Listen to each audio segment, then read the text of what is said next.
From then on, Matsumoto visited the compound regularly to check up on the men of the Shinsengumi. Ever since Sanan had become the leader of the Furies, the group was named as the Fury Corps. Still, I couldn't help but wonder, was it really all right to continue researching the Furies? My heart was heavy with worry. Without him, the Shinsengumi would be nothing. We would cease to exist. If so, why?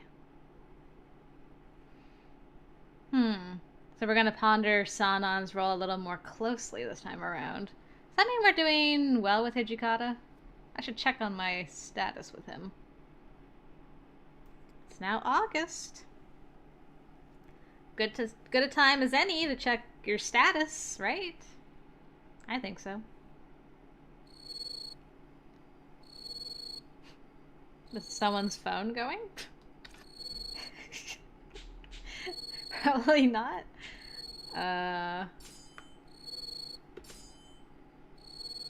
We're at 30% bloom. Okay, better answer my phone. It was my second summer since coming to Kyoto. Last year, our hands were full between the Battle of the Ikeda Inn and the Hamaguri Rebellion. This year, however, was much quieter. Thanks in part to the relative peace, I'd been busy searching for clues about my father on rounds, and I was able to help around the headquarters. But today, the air was so humid I couldn't sleep. Maybe I'll go outside. Some fresh air might help. After I learned of the existence of the Furies, I'd been given something much closer to free reign. My connection to Dr. Matsumoto had probably also worked in my favor. I shouldn't get in too much trouble for taking a little walk at night, right? Oh, we like to live dangerously. I slipped out of bed and tiptoed out of my room. I've never seen this at night before. The air outside was much easier to breathe. I was starting to think I might take a short walk around the compound when... It was the middle of the night, but I could see a figure standing in the inner courtyard. Was something wrong? Did something happen? I frowned to myself and inched toward the figure. Oh. As I got closer, I could see that the lone figure was Hijikata. He was standing almost completely still, the silvery moonlight shining down on him. He possessed an air of melancholy, standing there as if he was waiting for someone. I thought to myself that I should walk on, pretending that I didn't see anything. Meeting with Sanan? Yeah. Good evening, Hijikata. My apologies for calling you out here so late. Nothing to apologize for. I asked you to come here. Can't really talk during the day. I lost my opportunity to say something, and I stood there confused. How are you doing? Don't bullshit me, Sanan.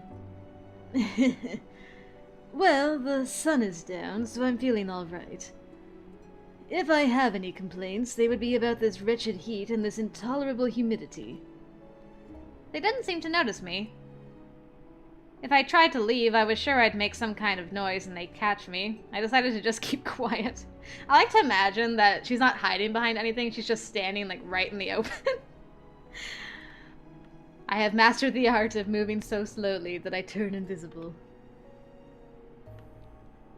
I know you don't like the sun, and nobody likes this heat.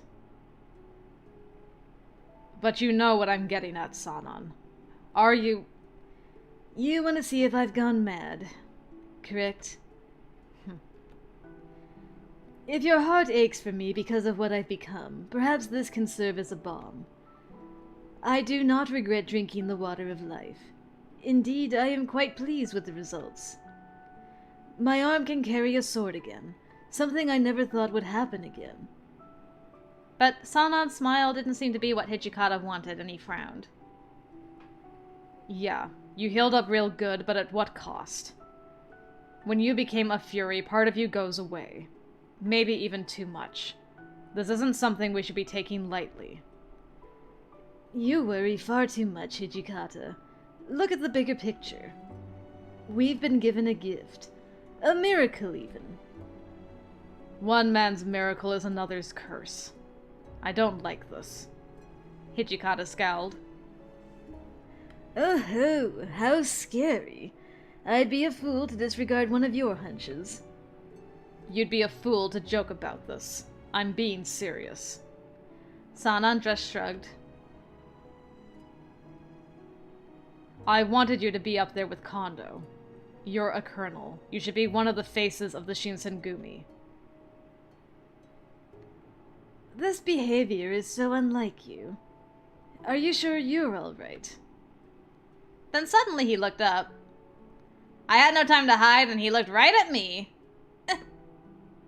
Whoops. I knew I was out in the open. Chizuru. Hijikata turned toward me, surprised. There was no point to running, so I just looked at the ground and tried to be as small as possible. I'm sorry. I wasn't sure what to say, and then you were talking, and...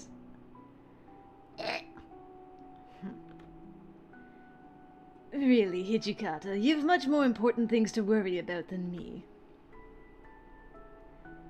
What about Ito and his followers, for instance? I hear he's been acting suspicious. Yeah. I'll handle him. That's my job as commander. Sanan's eyes thinned with satisfaction. Then he nodded slightly to me before taking his leave. I contemplated whether or not to return to my room, but... No, he's so close. Yukimura, you haven't been dismissed yet. Okay. I froze. You're not an idiot. Probably shouldn't act like one. The more you know, the more danger you put yourself in. You've seen how easy it is to die around here. Do you understand me? Sorry. Don't be sorry. Be careful. Stay out of trouble. He rubbed his temple with a tired hand. When it seemed like he had nothing more to say, Hijikata turned and began to walk off. Aw, he's trying to protect her. Give her some good life advice. Hijikata? I was surprised to hear myself speak, but the way he looked so lonely, I felt like I had to say something. So... my father can do it? Or I'll help with the research. This is a turn I wasn't really expecting. I mean, I have no idea. Like, the last I heard about my father is that he's turned against the Shogunate and he's with the demons, so... I can't really speak for him, but I can offer my own help. Can I help with the Fury research? What the hell? No, of course not. I know I don't have my father's knowledge, or expertise, or... well, anything, really, but... I knew it was pointless, but I felt responsible. Like my father's duties were passed down to me. But I didn't know anything about medicine, and even less about... whatever it was that created Furies. It was maddening. I can read his notes, though, and help explain them to other people. He left a lot of his research at our house back in Edo. There's gotta be something there. Maybe I can find something that'll help them, or... Calm down, Yukimura. Kodo continued his research when he was here. Get it? Even if we went back to your house to dig through his stuff, the chances that something there will tell us stuff we don't already know is slim to none. But I could do my own research, or... You're not thinking this through. If things go bad, could you accept responsibility for that? Well, He looked at me and sighed. Look. Kodo's probably one of the top doctors of Western medicine in the country, and he couldn't figure this out. A kid who can barely tell her ass from her elbow isn't going to do any better. Hey, I don't appreciate such comments.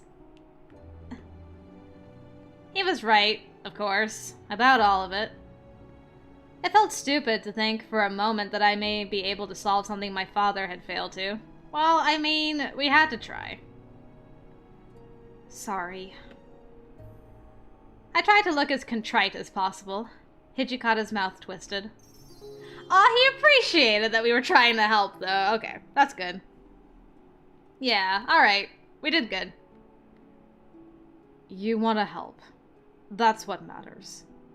I won't forget it. Huh? But right now you have to wait. The Shinsengumi made this problem, and that means we have to find a solution to it. Even if he was cold, he did care. I think I get it. Your dad was part of the Fury research, and now you feel responsible. That sound right? I nodded. We're still looking for Kyoto. Either the Watch will come up with something, or they won't. You'll just have to wait. What I'm saying is, you're being a kid. Leave this to the adults. I kept my mouth shut, though, and he frowned. We all know the Furies are bad news. In a perfect world, we just leave it well enough alone. But it's far from perfect, and the hard truth is that they might be our only advantage. You mean... Only a last resort, though. The cost's too high. Hijikata's face scrunched in an unpleasant manner. Never mind. This is just between us. You tell anyone and we have a little talk. Clear. I'd heard the same warning many times before. I nodded. Good. Get back to your room. Don't get caught. Right. And... the next time you take a walk, think about where people might be and go the other way. I'll be careful. I turned and headed back toward my room at a pace that was nearly a run. Hijikata had certainly earned his reputation, and he reminded me why every time I saw him.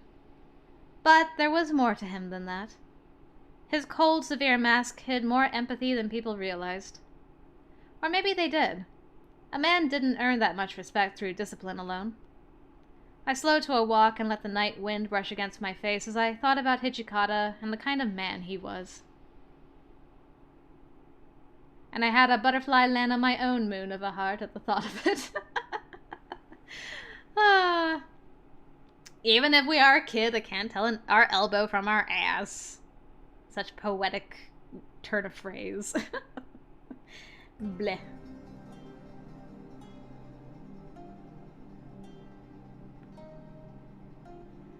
After the dust cleared, following the Hamaguri rebellion, the shogun set about cleaning house. The Choshu expedition was launched by the shogun once the Choshu domain were declared enemies of the court. Perhaps feeling they dodged a bullet, the Choshu domain fell silent for a time. Their obedience was short-lived, however, and before long their disrespect for the shogun became impossible to ignore. In order to investigate further, the shogunate decided to send an envoy to the Choshu domain. Kondo was asked to accompany an envoy sent to the Choshu to investigate their behavior. However, the Choshu domain refused to even meet with the envoy. Fed up with their insubordination, the shogunate ordered the second Choshu expedition. However, the war was a costly one, exhausting both the resources and the men from all over the domains whose morale began to falter. To add to the fire, word of Shogun Iemochi's passing shook all of Japan, and some domains even withdrew, which made the situation even dire. The second Choshu expedition had ended in a surprisingly major loss for the shogunate troops. October 1866. The pillar of the Tokugawa shogunate, which stood strong for 260 years, was beginning to show signs of instability. This is when things really start to take a turn for the worse. That day, I was accompanying Saito on his rounds. It sure has been hot lately. I've gotten used to the city of Kyoto, but I just can't get used to this humid heat.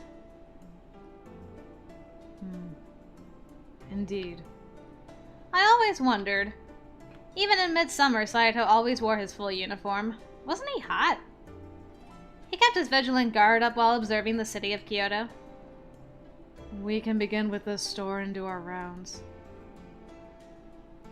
Wait here, Yukimura. There is nothing for you to do inside. All right. He gave me a short nod of confirmation and stepped into the shop with his men. It's the Shinsengumi. There are rumors floating around about Ronin coming in and out of here, so I'll have to inspect your store. Yes, sir. Of course. I'd been waiting for Saito and his division for a few minutes when I noticed a commotion nearby. Oh yeah, our friend. Hey, out of the way. You got a couple patriots coming through here.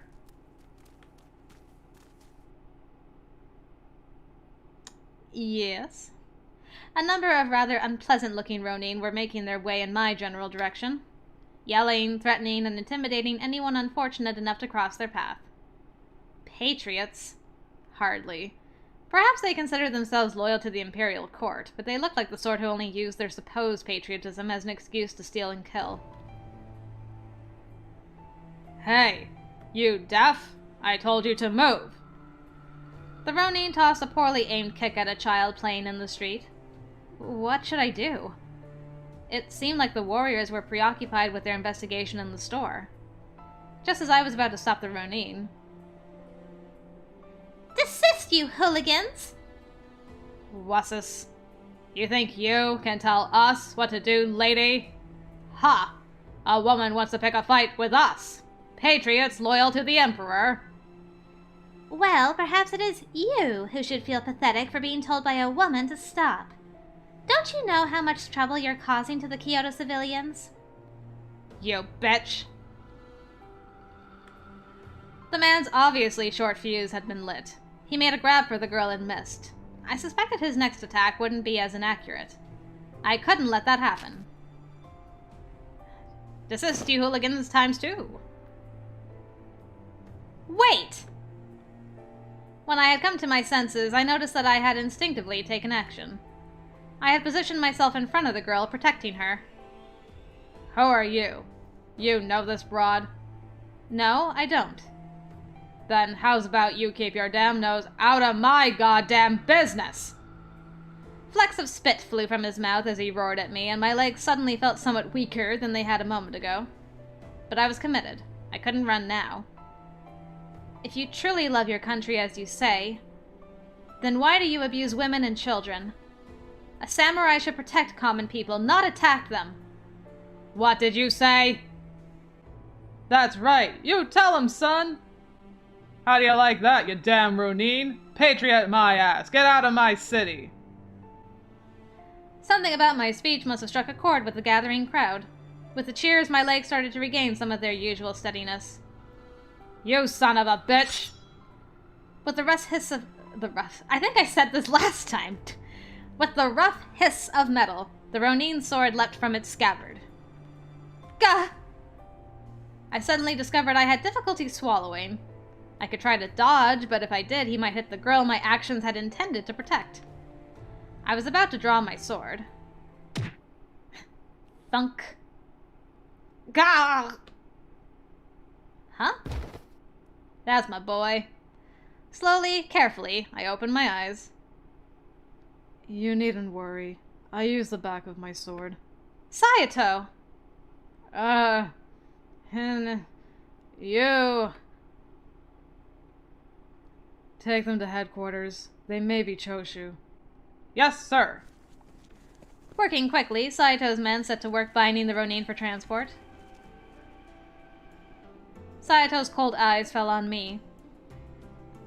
That was reckless. Why didn't you call me? What were you going to do if they hurt you gravely? I'm sorry, I wasn't thinking. But I couldn't help myself. I mean, what if she were to get injured? The gentleman is right. You were dreadfully reckless. I had the situation quite well in hand. A scolding from Saito was expected, but I hadn't thought that my erstwhile damsel in distress would contribute. I'm sorry I made you worry. I gave her a short, slightly confused bow, to which she blinked as if suddenly remembering something very important. Oh, but you did save me, didn't you now? And I haven't yet thanked you. How crude of me. Thank you. Oh, well, I didn't do anything. It was Saito and his men who made the actual arrest. Oh, you needn't be so modest. It's way more respectful than just being a bystander. I suspect that this, our meeting here, is Providence. Young ladies must watch out for one another here in the city. What? Saito glanced from her to me, and an expression flashed across his face that I couldn't quite place. You can't expect to fool everyone. There's no need to worry about it. Oh dear, was it supposed to be a secret? Perhaps I shouldn't have mentioned it? Well, I wasn't entirely sure how to respond. How does a person respond to that sort of question? She seemed to sense my confusion and gracefully moved on. I'm terribly sorry, but I don't believe I've even asked your name. How terribly boorish of me.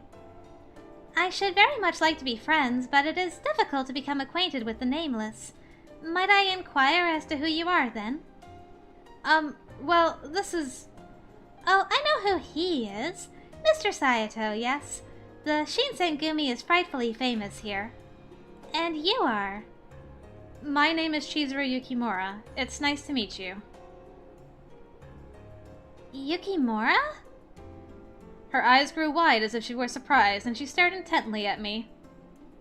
Your last name is Yukimura? Were you born in the East? Why, yes. I was living in Edo, but I had come to Kyoto for a certain reason. She was acting a little strange, so I tried to speak to her, and she laughed and looked up. Oh, I'm sorry. It's nothing. It was the same last name as my acquaintance. I think Yukimura is a really pretty last name. You think so? Thank you. And it is a pleasure to meet you, Chizuru. You may call me Sen. Miss Sen? Nice to meet you. Oh goodness, you needn't be so uptight. You look to be about my age, so I see no reason for us not to speak as equals. So just Sen, then? Yes, I suppose that will do. We must meet again sometime, Chizuru.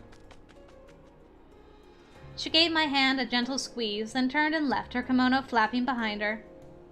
Our encounter was over before I'd had a chance to grasp what was even happening, and so I simply stood, stunned, for a moment or two.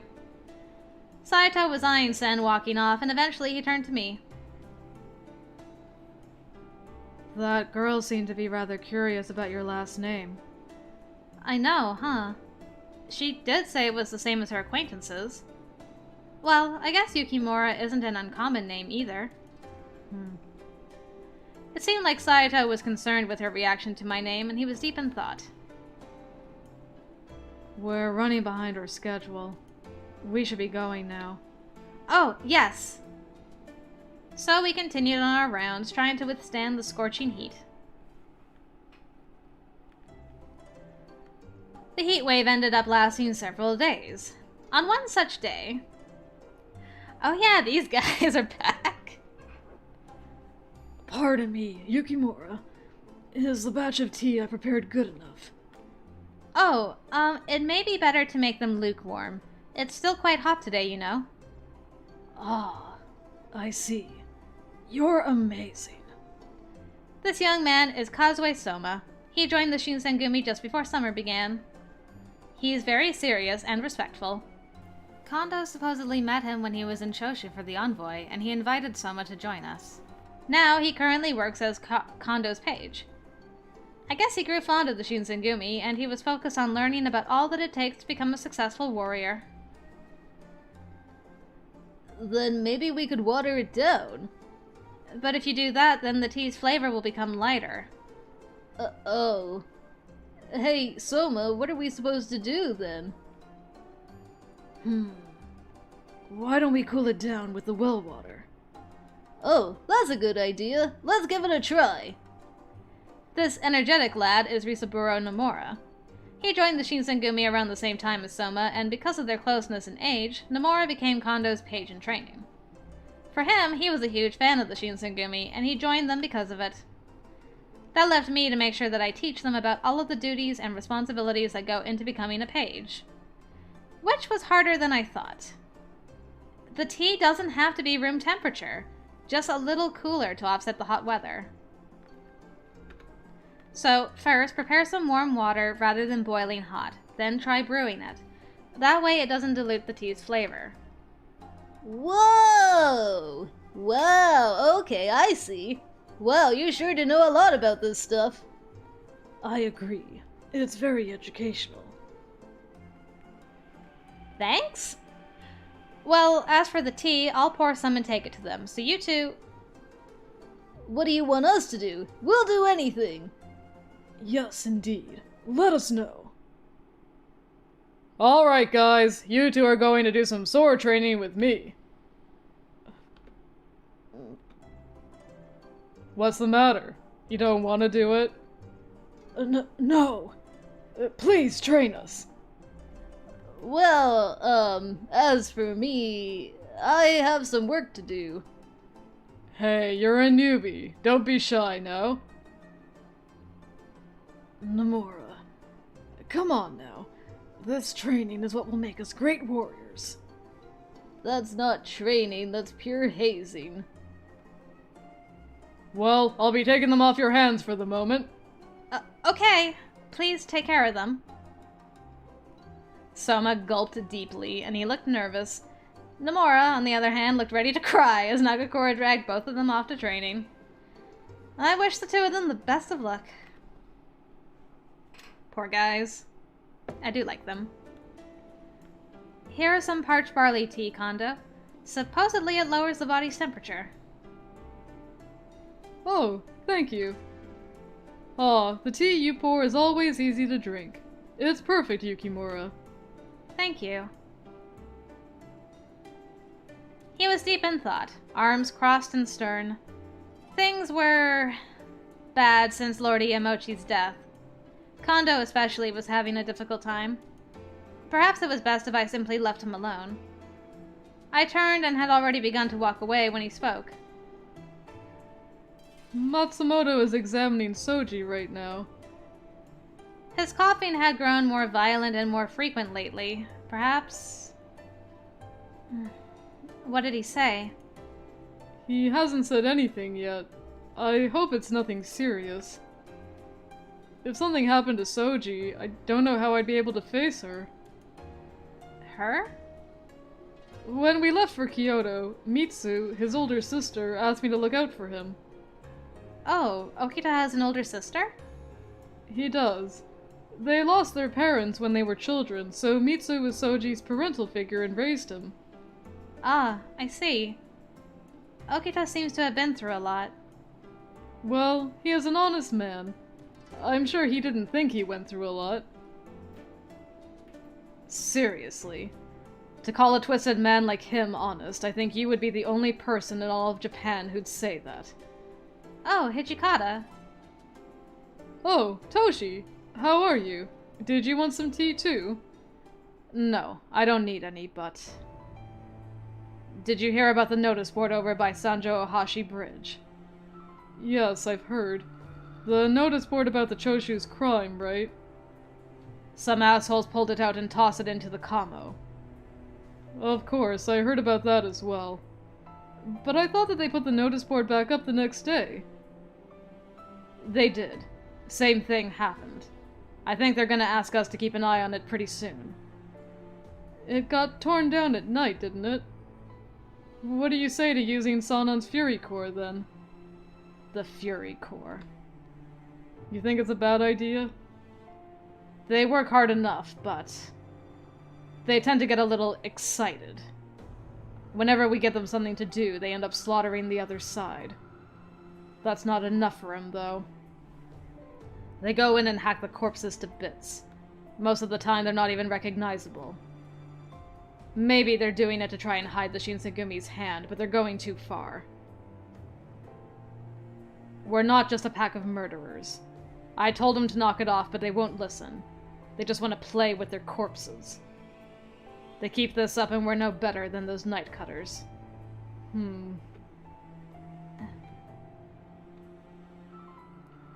I felt a shiver snake down my spine as he spoke.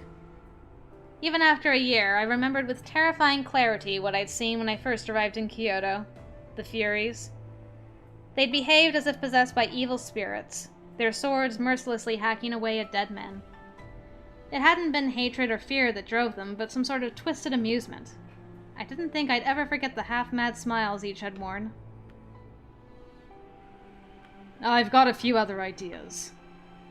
Good, good. I'll leave the details to you then, Toshi. Ah, yes. Have you heard about Lord Yoshinobu Hitotsubashi, the old guardian of the Shogun? Yeah, what about him? I've heard a couple people say he's like Ieyasu reborn. I don't know about that, but I do hear he's pretty sharp. Before long, they'd started to discuss politics I didn't understand, and I politely excused myself.